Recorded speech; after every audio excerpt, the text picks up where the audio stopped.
Terletak di Madinah, salah satu kota suci umat muslim, inilah Masjid Nabawi. Selama berabad-abad, masjid ini menjadi tujuan ibadah jutaan umat Islam dari seluruh dunia.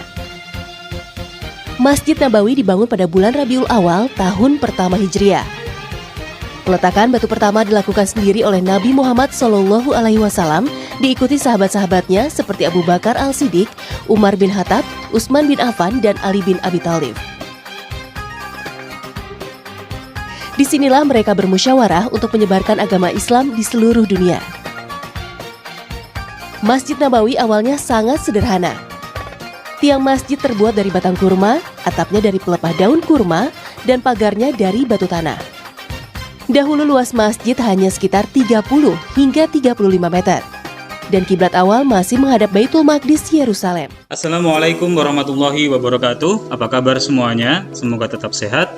Pada kesempatan kali ini kita akan belajar kembali. Bab yang akan kita bahas adalah bab Madinah sebelum hijrahnya Rasulullah.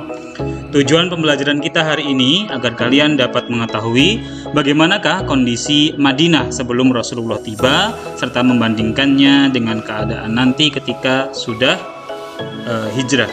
Untuk itu, mari kita bahas bersama-sama. Yang pertama, Madinah pada awalnya dikenal dengan nama Yathrib atau kota Yathrib. Kota ini berada sekitar 450 km dari Makkah, letaknya di dataran tinggi Najd dan daerah pantai Tihamah. Saat ini menjadi provinsi sendiri ya di Arab Saudi. Selanjutnya, Yathrib ditempati oleh kelompok masyarakat yang beragam dari berbagai segi, yaitu agama, ekonomi, politik, dan masyarakatnya. Yathrib, kondisi agamanya terdapat beberapa agama yang telah berkembang, seperti agama Yahudi dan Nasrani, banyak diikuti oleh penduduk di sana. Selain itu, beberapa kelompok lain adalah penganut kepercayaan, seperti penyembah berhala dan unsur-unsur alam. Selanjutnya, kondisi sosial atau masyarakat Yathrib.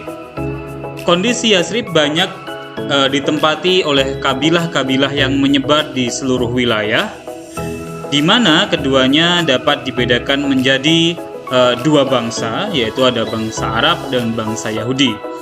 Kabilah Arab yang terbesar yang menempati Yathrib adalah Bani Aus dan Khazraj. Adapun kabilah Yahudi antara lain yakni yang terbesar adalah Bani Quraidah, Bani Qainuqa, dan Bani Nadir.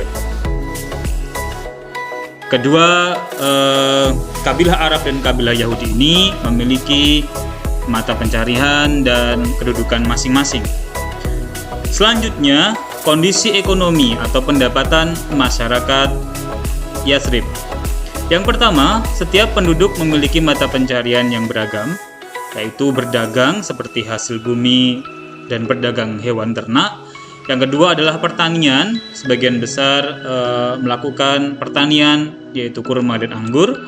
Lalu usaha rumahan, seperti produksi rumahan yang dikelola oleh kabilah Yahudi, lalu peternakan hewan. Keempat hal ini merupakan mata pencarian yang banyak dikerjakan oleh penduduk Yathrib. Selanjutnya, bagaimanakah kondisi politik atau kondisi pemerintahan Yathrib atau Madinah sebelum datangnya Rasulullah? Pada saat itu pemerintahan berdasarkan suku dan golongan, artinya tidak terpusat, sehingga banyak suku yang menyebut dirinya adalah pemerintah di wilayah itu. Lalu terdapat banyak perselisihan antar suku atau kabilah, lalu tidak adanya kesepakatan dan jaminan keamanan antar kabilah, sehingga pada saat itu sering terjadi perselisihan antar satu suku dengan suku yang lain. Selanjutnya, apakah kesimpulan yang bisa kita ambil dalam kondisi masyarakat Yathrib atau Madinah sebelum datangnya Rasulullah? Yang pertama adalah terdapat kelompok masyarakat yang beragam dari berbagai segi, baik agama, ekonomi, sosial, dan sebagainya. Yang kedua adalah sebab keragaman, sebagian besar penduduknya adalah pendatang. Jadi masyarakat yang menempati Yathrib saat itu sebagian besar adalah pendatang dari kota-kota lain ya, seperti Yaman dan sebagainya. Selanjutnya, sebab belum adanya pimpinan terpusat, maka beberapa kabilah berselisih. Ketiga hal ini merupakan kesimpulan dari kondisi Madinah atau Yasrib sebelum Nabi Muhammad datang. Baik anak-anak, demikian penjelasan mengenai materi Madinah sebelum datangnya Rasulullah. Sampai jumpa pada pertemuan berikutnya. Saya akhirul kalam. Wassalamualaikum warahmatullahi wabarakatuh.